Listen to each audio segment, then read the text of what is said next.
ശ്രീ ബൈജു കൊട്ടാരക്കര, താങ്കൾ ആ ദൃശ്യങ്ങൾ കണ്ടതാണോ? മലയാള സിനിമയിലെ ഏറ്റവും പ്രധാനപ്പെട്ട നടന്മാരിൽ ഒരാളാണ്. ഷൈൻ ടോം ചാക്കോ ഇല്ലാത്ത ചിത്രങ്ങളില്ല എന്ന് പറയാം. അദ്ദേഹത്തിന് അഭിനയത്തെക്കുറിച്ച് മോശം പറയാനില്ല എന്ന് മാത്രമല്ല, അതിമനോഹരമായി അഭിനയിക്കുന്ന നടൻ കൂടിയാണ്. നടനവും ജീവിതവും വേറെ വേറെയാണല്ലോ. ഓർത്തു നോക്കൂ, ഒരു പ്രധാനപ്പെട്ട നടൻ ഹോട്ടലിന്റെ 3-ാം നിലയിൽ നിന്നും 2-ാം നിലയുടെ സൺഷെയ്ഡിലേക്ക് ചാടുന്നു.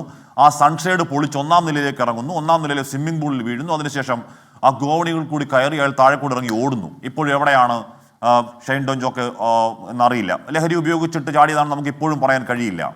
അതേസമയം തന്നെയാണ് ഒരു നടിയുടെ പരാതി, വിൻസിയ ലൂഷ്യസിന്റെ പരാതി. ലഹരി ഉപയോഗിച്ച് വസ്ത്രം മാറാൻ ഞാൻ കൂടെ വരണോ എന്നൊക്കെയുള്ള പരമവൃത്തികേടുകൾ പറഞ്ഞു, ഇയാൾ പറഞ്ഞു എന്നുള്ള പരാതി. നമുക്ക് ഞെട്ടലുണ്ടാവേണ്ട കാര്യമില്ല. ശ്രീ ബൈജു കൊട്ടാരക്കര, നമ്മൾ ഒരുപാട് ചർച്ച ചെയ്തതാണെന്ന് ഹേമ കമ്മിറ്റി ആ ദിവസങ്ങളിൽ കാര്യങ്ങളൊക്കെയും. ബൈജു കൊട്ടാരക്കര,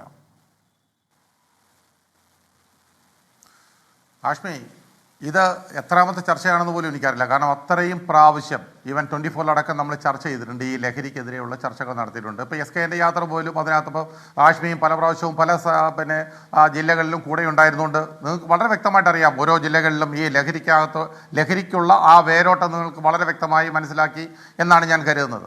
ഒന്ന്. രണ്ട്, ഈ ഷൈൻ ടോം ചാക്കോയെ പറ്റി പറയുകയാണെങ്കിൽ ഇയാൾ എത്ര പ്രാവശ്യം പോലീസിൻ്റെ കയ്യിലാവപ്പെട്ടിട്ടുണ്ട്. ഒരു പ്രാവശ്യം എക്സൈസിൻ്റെ അവപ്പെട്ടതിന് ശേഷം കോടതി വെറുതെ വിട്ട് പുറത്തു വന്നു.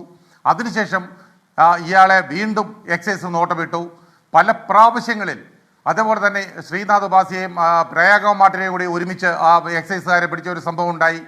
ഈ ഷൈൻ ടോമിൻ്റെ പേര് ഈ ഇടയ്ക്ക് പിന്നെ എന്താണ് ഈ രാസലഹരി കൊണ്ടുവന്ന ഒരു ലേഡി, അല്ല എന്താണ് ഹൈബ്രിഡ് കഞ്ചാവുമായി വന്ന ഒരു സ്ത്രീ ഇയാളുടെ പേര് പറഞ്ഞു. ഇയാൾ എൻ്റെ കസ്റ്റമറാന്ന് പറയുന്നു. അപ്പോൾ ഇതൊക്കെ കണ്ടിട്ടും കേട്ടിട്ട് നമ്മുടെ പോലീസിന് എന്തേ അനക്കമില്ലാത്ത എന്നാണ് ചോദിക്കുന്നത്. ഇന്ന് ഹോട്ടലിൽ നിന്ന് എടുത്ത് ചാടിപ്പോയത് അയാളുടെ കയ്യിൽ 101% ഈ എന്തെങ്കിലും ലഹരി ഉണ്ടാവും. ഇല്ലെങ്കിൽ പോലീസ് റൂമിൽ വരുമ്പോൾ ഇറങ്ങി ഓടേണ്ട ആവശ്യമല്ലോ ഉണ്ടോ? റൂമിൽ ഇരുന്നാൽ പോരെ. കയ്യിൽ കള്ളമില്ലെങ്കിൽ പിന്നെ എന്തിനാണ് പോലീസിനെ കണ്ട് പേടിക്കുന്നത്? 3-ാം നിലയിൽ നിന്ന് എടുത്തിയാടി ഓടേണ്ടതിൻ്റെ ആവശ്യം എന്താണ്? അപ്പോൾ അത് ഇവരൊക്കെ ഇതിനകത്ത് മൊത്ത കച്ചവടക്കാർ തന്നെയാണ്. സിനിമയിൽ ഇവരെ വാഴിക്കുന്നതും സിനിമക്കാർ തന്നെയാണ്. ഈ ഷൈൻ ടോം ചാക്കോയെക്കുറിച്ചും അതേപോലെ തന്നെ ഈ ശ്രീനാഥ് ഉപാസിയെക്കുറിച്ചുമൊക്കെ ഈ കേസ് കെട്ടുകൾ ഇങ്ങനെ പല തവണയായി വന്നതിന് ശേഷവും ഇവരെ എന്തിനിങ്ങനെ സിനിമയിൽ വെച്ച് വാഴിച്ചുകൊണ്ടിരിക്കുന്നു? ഇത് വാഴിക്കുന്നത് ആരാണ്? ഈ സിനിമയിലെ മേലാളന്മാർ തന്നെയാണ്. ഇന്ന് അമ്മ എടുത്ത നിലപാട് എന്താണ്? ഒരു സമിതിയെ നിയോഗിച്ചിരിക്കുന്നു, 3 പേരെ. അത് ഏറ്റവും നന്നായി. വേണമെങ്കിൽ ഇതിനകത്ത് ഈ ഷൈൻ ടോം ചാക്കോയെ അതിന് ചെയർമാനായിട്ടും ശ്രീനാഥ് ഉപാസിയെ അതിന് സെക്രട്ടറി ആയിട്ടും ഒക്കെ വെക്കായിരുന്നു. പ്രയാഗ മാട്ടിനോടാണ് കൂട്ടത്തിൽ കൂട്ടിയെങ്കിൽ നന്നായിരുന്നു. അത് വേണമെങ്കിലും അവർക്ക് ചെയ്യാമായിരുന്നു. ഈ സമിതിയിലൊന്നും ഒരു കാര്യമില്ല എന്നുള്ള കാര്യം ഹേമ കമ്മിറ്റി റിപ്പോർട്ട് മുതൽ ആഷ്മി നമ്മൾ പറഞ്ഞു തുടങ്ങിയതാണ്. ഹേമ കമ്മിറ്റി റിപ്പോർട്ട് ഇത്രയും കാലം തർക്കം വേണ്ട. ഷൈൻ ടോം ചാക്കോ വളരെ മികച്ച പ്രതിഭയുള്ള നടനാണ്. ഒരു പ്രതിഭയുള്ള നടനെ കഞ്ഞൂടി മുട്ടിക്കണം എന്ന നിലപാട് നമുക്കില്ല. പക്ഷേ നേരത്തെ ശ്രീ ബൈജു കൊട്ടാരക്കര പറഞ്ഞതുപോലെ ആദ്യം ഒരു കേസ് ഉണ്ടാവുന്നു. ആ കേസിൽ ഇയാൾ കഷ്ടിച്ച് രക്ഷപ്പെട്ടതാണെന്നേ. എങ്ങനെയാണ് പോലീസ് അക്കാര്യത്തിൽ തോറ്റുകൊടുത്തത് എന്ന കാര്യം എണ്ണി പറഞ്ഞ കോടതി വിധി താങ്കൾ വായിച്ചിട്ടുണ്ടാകണം. അതിനുശേഷം പിന്നെ ഓംപ്രകാശ് ഈ പറയുന്ന ടീമുമായി ബന്ധപ്പെട്ട പരാതിയും കേസും പിന്നീടും വന്നില്ലേ? അതിനുശേഷം അവതാരകയോട് മോശമായി പെരുമാറി എന്നുള്ള പരാതി പിന്നെയും വന്നില്ലേ? കോക്പിറ്റിലേക്ക് ഇടിച്ചു കയറി എന്നുള്ള പരാതിയും കാര്യങ്ങളും പിന്നെയും വന്നില്ലേ? എന്നിട്ടും ഈ ഷൈൻ ടോം ചാക്കോക്ക് സിനിമയ്ക്ക് എന്തെങ്കിലും കുറവുണ്ടോ? ശ്രീ ബൈജു കൊട്ടാരക്കര, ഹാഷ്മി അതാണ് ഞാൻ പറഞ്ഞത്. ഹാഷ്മി പറഞ്ഞ കാര്യം തന്നെയാണ് ഞാൻ പറയാൻ വരുന്നത്. അതായത് ഇയാൾക്ക് സിനിമയ്ക്ക് യാതൊരു കുറവുമില്ല.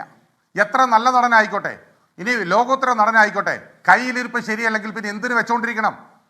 ഇവരെയൊക്കെ നന്നാക്കണം എന്ന് പറഞ്ഞ ആളുകളും ഈ ചർച്ചയിൽ ഇരിപ്പുണ്ട്. നേരത്തെ ഇവരെയൊക്കെ പറഞ്ഞു മനസ്സിലാക്കണം, നന്നാക്കണം, നല്ല കുഞ്ഞാടുകളാക്കണം എന്നൊക്കെ പറഞ്ഞ ആളുകളൊക്കെ ഇരിപ്പുണ്ട്.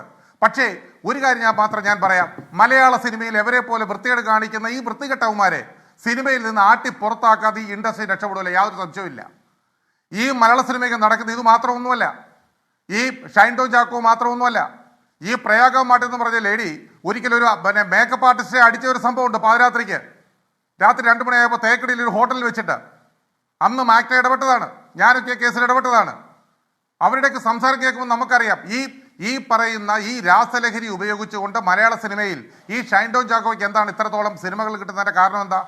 ഈ സിനിമകൾ കിട്ടുന്നത് തന്നെ ഈ ഇവിടുത്തെ ഇൻകം ടാക്സ് അന്വേഷിക്കുന്നുണ്ടോ ഈ സിനിമകൾ നിർമ്മിക്കുന്ന ആരാണെന്ന്? ആഷ്മി, 400ഓളം സിനിമകൾ ഇപ്പോൾ റിലീസാവാൻ ഇരിപ്പുണ്ട്. കഴിഞ്ഞ വർഷം 1255 കോടി രൂപയാണ് മലയാള സിനിമ ഇൻഡസ്ട്രിക്ക് നഷ്ടം. ഈ 400ഓളം സിനിമകൾ റിലീസാവാനിരിക്കുന്ന സമയത്ത് ആ സിനിമകൾ റിലീസാകണമെന്ന് പോലും അതിന് നിർമ്മാതാക്കൾക്ക് അറിയില്ല. ആരും നഷ്ടം സംഭവിക്കുന്നില്ല, അല്ലെങ്കിൽ ആർക്കും നഷ്ടം സംഭവിച്ചാൽ അറിയുന്നില്ല. എന്നാൽ സിനിമ ഇൻഡസ്ട്രി നഷ്ടത്തിലാണ്. വീണ്ടും വീണ്ടും പണം എവിടേക്ക് വരുന്നു?